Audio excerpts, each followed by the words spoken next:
Hi guys, I hope you are doing well. Today we'll talk about how to fix or how to solve the problem of Paltalk. You will go to settings as you see and you will click.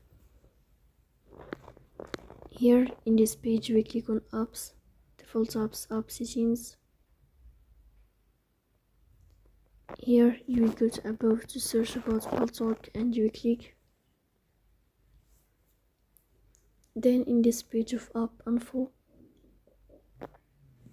you will go to first app and you will click OK. Here you will enter to storage. Then we click on clear cache. Here we go to Play Store. We'll search about Paltalk. If you find updates, then we'll update your app. So please don't forget to press bell, like and subscribe. See you next time.